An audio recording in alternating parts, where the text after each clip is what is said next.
I want to address the haters. So ఏంటంటే నువ్వు ఇదంతా కూడా ఎలిమినేట్ అయ్యావన్న కోపంలో ఇదంతా చేస్తున్నావు. ఎగ్జాక్ట్గా యాక్చువల్లీ అదే అడుగుదాం అనుకున్నా. మీరు ఎలిమినేట్ అయ్యారు కాబట్టి ఈ ఆరోపణలు చేస్తున్నారు, ఎలిమినేట్ కాకపోయి ఉంటుంటే ఈ ఆరోపణలు చేస్తావరా అని చెప్పి. సో దానికే నేను ఆన్సర్ చేయాలనుకున్నాను. సో నేను చాలా వరకు షోస్ విన్ అయ్యి ఉన్నాను ఇప్పటి వరకు. 4 to 3 షోస్ నేను విన్నర్ అయ్యాను. సో ఇక్కడేం నేను విన్నర్ అవుదామని కూడా ఎక్స్పెక్టేషన్తో రాలేదు. I just came for some exposure. So eliminate అయిన షోస్ కూడా ఉన్నాయి. నేను ముందు చాలాసార్లు ఎలిమినేట్ అయ్యాను, హాఫ్ మార్క్ తేడాలో కూడా ఎలిమినేట్ అయ్యాను. బట్ ఎప్పుడు కూడా ఇలా వీడియో చేసి నాకు ఇంజస్టిస్ జరిగిందని నేను ఎప్పుడు చెప్పలేదు. So this is the first time I came out. ఎందుకు అంటే అక్కడ చాలా డిస్క్రిమినేషన్, ఇంజస్టిస్ జరిగింది కాబట్టే నేను వీడియో చేశాను. అన్యాయంగా ఎలిమినేట్ చేశారు కాబట్టే నేను వీడియో చేస్తున్నాను. And it's not for any opportunities, attention కోసం అయితే అస్సలు కాదు. ఎందుకంటే నా కెరియర్ని నేను పనంగా పెట్టాను. ఆ వీడియోలో కూడా నేను క్లియర్గా చెప్పాను. సో ఇదంతా అయితే ఫేమ్ కోసం అయితే కాదు. అండ్ ఎలాంటి డిస్క్రిమినేషన్ జరిగిందంటే, సునీత గారి మీద నాకు ఎనీ పర్సనల్ హేట్ లేదు. So she's a legendary singer, she's an amazing singer. కానీ ఎందుకు ఇలా నా మీద ఎందుకు అలా చేశారని నేను చెప్తాను అసలు ఏం జరిగింది అని. సో ఫస్ట్ 2 ఎపిసోడ్స్ ముగ్గురు జడ్జెస్ కూడా మంచి కామెంట్స్ ఇచ్చుకుంటూ వచ్చారు, చాలా మెచ్చుకున్నారు. బట్ అంతా రామమయం అనే పాట ముందు సౌండ్ చెక్ అవుతున్నప్పుడు మేము బేసిక్లీ ఇన్-ఇయర్స్ పెట్టుకుంటాం పాడేటప్పుడు. మాకు ఆ టెంపో, క్లిక్ కానీ స్కేల్ వినిపించడానికి మేము ఇన్-ఇయర్ పెట్టుకుంటాం. సో ఆ ఇన్-ఇయర్లో వాళ్ళు మాట్లాడేది కూడా క్లియర్గా వినిపిస్తుంది మాకు. సో ఆవిడ దగ్గర ఉన్న మైక్ ఆన్లో ఉంది, అది ఆవిడకి తెలీదు. సో అప్పుడు ఏం చెప్తున్నారంటే, she was trying to influence the other 2 judges. నా మీద ఇలాగ హై పిచ్ రాదు అమ్మాయికి, అసలు పాడలేకపోతుంది, అది మీరు చెప్పట్లేదు, it's a very bad thing అన్నట్టు ఇన్ఫ్లుయెన్స్ చేశారు. ఇదే చెప్పారు, హై పిచ్ రావట్లేదు, అది మనం చెప్పాలి, నెగటివ్ కామెంట్ చెప్పాలి మనం అన్న వేలో చెప్పారు. సో అది నాకు అంతా వినిపించింది. సో నా మైండ్ మీద ఎఫెక్ట్ పడ్డదండి నేను పాడే ముందు కరెక్ట్గా. బట్ అయినా ఐ గేవ్ మై బెస్ట్. ఒక మేల్ సాంగ్ అయినా కూడా ఆ ఇంపాక్ట్ తేయడానికి నేను ట్రై చేశాను. సో అప్పటి నుంచే ఈ 2 జడ్జెస్ కూడా నాకు నెగిటివ్ కామెంట్స్ ఇవ్వడం స్టార్ట్ చేశారు. సో అఫ్కోర్స్ అందరు అనొచ్చు, అది ఆవిడ ఒపీనియన్ అయి ఉండొచ్చు, నీ మంచి కోసం చెప్పుండొచ్చు అని.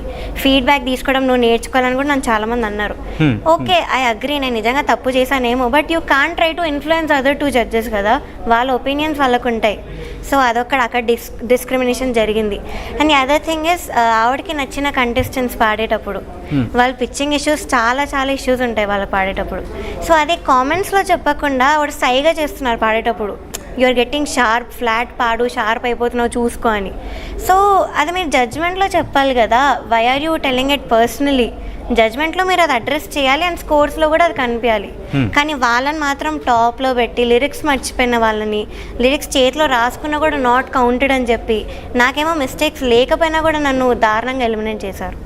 ఎందుకు అంటే ఒక్కసారిగా ట్రాన్సాక్షన్ ట్రాన్సాక్షన్ ఎందుకు వచ్చింది అనుకుంటున్నారు? ఎందుకు అలా జరిగింది అనుకుంటున్నారు? సో నా మీద ఎందుకు ఇలా అవుతుందని నాకు పర్సనల్, నాకు అసలు రీజన్ తెలీదు. సో ఇప్పుడు నన్ను కొట్టి నేను ఎందుకు కొట్టారు అంటే I can't answer that. So అదొకటి. అండ్ మోర్ ఓవర్ నేను అనుకునేది ఏంటంటే, తనకు నచ్చిన కంటెస్టెంట్స్ ఉన్నారు, మ్యామ్కి నచ్చిన కంటెస్టెంట్స్, వాళ్ళకి నేను అసలు చిన్నప్పటి నుంచి ఒక జెలసీ. నేను ఉన్న ముందు షోస్లో కూడా ఉన్నారు, కానీ వాళ్ళు టాప్ 10లో, టాప్ 16లో ఎలిమినేట్ అయిన వాళ్ళు ఉన్నారు. సో వాళ్ళు ఏమైనా ఎవరికి ఎక్కిస్తున్నారంటే, వాళ్ళు వెరీ క్లోజ్ జడ్జెస్కి కూడా. క్యారవాన్కి వెళ్ళి మాట్లాడడం మేమందరం చూసాం. అది they are very close to contestants, అక్కడ కొంతమంది కంటెస్టెంట్స్తో. సో వీళ్ళు ఏమైనా నా మీద ఎక్కించి అది మ్యామ్ నమ్మి అలా ఏమైనా చేస్తున్నారా అని నాకు ఒక doubt. More over any personal grudges ఉండవు కదా జడ్జెస్ అన్నాక. సో ఎందుకు ఇలా చేస్తున్నారు అని ఒక క్వశ్చన్ మిగిలిపోయింది. ఓకే, సో మీరు అన్నారు పర్సనల్ అంటూ, ఏమైనా ఒక ఇష్యూ రైజ్ అయితే అక్కడ డైరెక్టరు లేకపోతే ప్రొడక్షన్కి సంబంధించిన టీంకు కమ్యూనికేట్ చేసే ప్రయత్నం జరుగుతూ ఉంటుంది కదా, అటువంటి ప్రయత్నం ఏమైనా జరిగిందా వ్యవస్థ నుంచి? అంటే నేను ట్రై చేశానా లేదని అడుగుతున్నారా? ప్రయత్నం చేశారా? లేదు, బికాస్ నాకు ఆ చనువు లేదు. ఫస్ట్ ఆఫ్ ఆల్ నాకు ఎవరంత క్లోజ్ ఉండేవాళ్ళు కాదు సెట్లో, జడ్జెస్ కానీ డైరెక్షన్ డిపార్ట్మెంట్ కానీ. వేరే వాళ్ళతో ఉన్నట్టయితే నాతో అస్సలు లేరు. అండ్ వన్ మోర్ రీజన్ వచ్చేసి, ఒక షోలో విన్నర్ అయ్యాక ఇంకా 1 yearలోనే ఇంకో షోకి వెళ్తే వాళ్ళు పక్కా డౌన్ చేసి చూపిస్తారు. వాళ్ళు దే వాంట్ ప్రూవ్ సంథింగ్. అంటే ఇక్కడ జస్టిస్ చేస్తున్నాము, అక్కడ వాళ్ళు ఊరికే లేపారు ఈ అమ్మాయిని ఊరికే హైప్ చేసి విన్నర్ చేశారు, కానీ ఇక్కడ అంతా మేము న్యాయంగా చేస్తున్నామని వాళ్ళు ప్రూవ్ చేసుకోవడానికి ట్రై చేస్తారు వేరే రియాలిటీ షోస్లో. సో పాడతా తీగలో అదే జరిగింది. They try to prove something.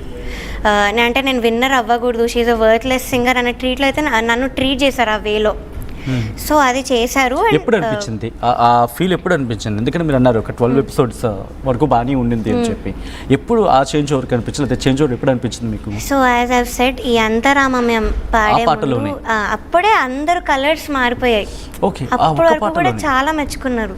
Okay. So ఎందుకు ఆ ఒక్క పాట తర్వాతే అందరు ఇన్ఫ్లుయెన్స్ అయిపోయి ఎందుకు నాకు నెగిటివ్ కామెంట్ తెచ్చుకుంటూ వచ్చారో నాకు తెలీదు. సో బోస్ సార్ కూడా he's a very Oscar winning lyricist. That's what. ఎందుకంటే ఇటు కీరవాణి గారు కావచ్చు, లేకపోతే చంద్రబోస్ గారు కావచ్చు, వీళ్ళిద్దరు ఇంటర్నేషనల్ గా ఇటు భారతదేశానికి ఆస్కర్ తీసుకొచ్చి పెట్టిన వాళ్ళు, లెజెండరీ పీపుల్. అందుకే చాలా మంది క్వశ్చన్ రైజ్ అవుతున్న సందర్భంలో ఎప్పుడే వెళ్ళి మాట్లాడే ప్రయత్నం జరిగిందా, లేకపోతే వాళ్ళ నుంచి ఏమైనా కమ్యూనికేషన్ అయిందా? వాళ్ళ నుంచి ఎటువంటి కమ్యూనికేషన్ అవ్వలేదు.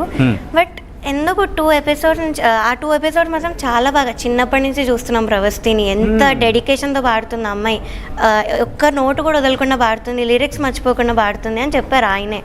బట్ వై ఆఫ్టర్ అంతరామమయం వీళ్ళ ఒపీనియన్స్ అన్నీ చేంజ్ అయిపోయి వై సునీత గారు try to influence these 2 judges అనేది నాకు ఎప్పటికీ కూడా అర్థం కావట్లేదు.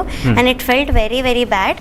అంటే ఇన్ఫ్లుయెన్స్ అంటున్నారు కదా, డిడ్ ఇట్ రిఫ్లెక్టెడ్ ఇటు చంద్రబోస్ కావచ్చు, లేకపోతే కీరవాణి గారు అయ్యిందని నేను అనుకుంటున్నాను. బికాస్ ఎందుకు అప్పటి నుంచి ఎందుకు నాకు నెగిటివ్ కామెంట్స్ స్టార్ట్ అయ్యా, మీరు ఒకసారి అబ్జర్వ్ చేస్తే ఆడియన్స్కి అర్థమవుతుంది. సో ఎందుకు ఓన్లీ అప్పటి నుంచి ఎందుకు నా నెగిటివ్ కామెంట్స్ అనేవి స్టార్ట్ అయ్యాయి. కీరవాణి గారు కావచ్చు, లేకపోతే చంద్రబోస్ గారు. కీరవాణి గారేమో నేను సునీత గారు ఏది చెప్పారో అదే ఒప్పుకుంటున్నాను, ఏకీభవిస్తున్నాను అని చెప్పారు. ఆయన ఓన్ ఒపీనియన్ అయితే ఆయన చెప్పలేదు. చంద్రబోస్ సార్ ఏమో బాగానే పాడో, బట్ నాకు ఆ భావన ఆదృత కనిపించలేదు, పాటలు ఆర్తి కనిపించలేదు అన్నారు. అది ఎలా చెప్తా నాకు అర్థం అవ్వలేదు. Because it's a male song, female voice నుంచి సేమ్ ఇంపాక్ట్ అంటే అసలు పాసిబుల్ కాదు. అయినా నేను ట్రై చేశాను. సో నా పాజిటివ్స్ మీద ఎందుకు చెప్పట్లేదు? వేరే వాళ్ళు మాత్రం ఎన్ని నెగిటివ్స్ చేసినా మీరు వాళ్ళ పాజిటివ్సే చెప్తున్నారు. అక్కడ డిస్క్రిమినేషన్ క్లియర్గా కనిపిస్తుంది. ఓకే, భారతి గారు తన ఆరోపణలు కావచ్చు, లేకపోతే తన ఆవేదన కావచ్చు, లేకపోతే ఈ సందర్భంలో నాకు మాట అంది, ఎలిమినేషన్ టైంలో మా మదర్ వెళ్ళి సునీత గారి ముందు నుంచి ఉంటే చాలా చులకనగా చూశారు అనే అర్థంలో తను మాట్లాడింది. Is it true? అసలు ఏం జరిగింది అండి? యాక్చువల్లీ ప్రవస్తి అనౌన్స్మెంట్, ఇంకా ప్రవస్తి అని అనౌన్స్ చేయబోతున్నారు ఆయన చరణ్ గారు. నాకు అర్థమైపోయింది కీరవాణి గారు వెళ్ళిపోయారు, చంద్రబోస్ గారు వెళ్ళిపోయారు బిఫోర్. సో నాకు అర్థమైంది ప్రవస్తి ఎలిమినేషన్ అని. నువ్వు మెమెంటో తీసుకోవద్దు, సర్టిఫికేట్ తీసుకోవద్దు, ఈటీవీ నుంచి మనకి ఏది వద్దు, నువ్వు వచ్చేసాను. నేను స్టేజ్ మీదకి వెళ్ళిపోయాను. వెళ్ళినప్పుడు చరణ్ సార్ ఏం చేస్తారంటే చేపట్టుకున్నారు, మేడం మీరు వెళ్ళిపోండి అన్నారు. నేను రిటర్న్ వస్తూ సునీత గారు ఇది చాలా అన్యాయం అన్నాను. అన్నప్పుడు ముందు మీరు దయచేయండి, నువ్వు దయచేయి బయటికి అన్నారు. అది నాకు చాలా, నువ్వు అప్పుడు నాకు చాలా బాధ అనిపించింది. ఇలాంటి రియాలిటీ షోస్లో ప్రవస్తి చాలాసార్లు ఎలిమినేట్ అయ్యింది. సో జడ్జెస్ స్టేజ్ మీదకి వచ్చారు, నన్ను పిలిచారు, హగ్ చేసుకున్నారు, చాలా ఓదార్చారు. సో నెక్స్ట్ ఏదైనా జరగచ్చు నాన్న, నీకు మంచి ఫ్యూచర్ ఉంది. ఇలాంటి షోస్ అన్నీ చూసి సడన్లీ ఇక్కడ వీళ్ళ బిహేవియర్ చూసి లిటరలీ షాక్. నాకు అర్థం అవ్వలేదు ఇక్కడ ఏం జరుగుతుంది, ఇంత ఇలాగ ఎందుకుంటారు జడ్జెస్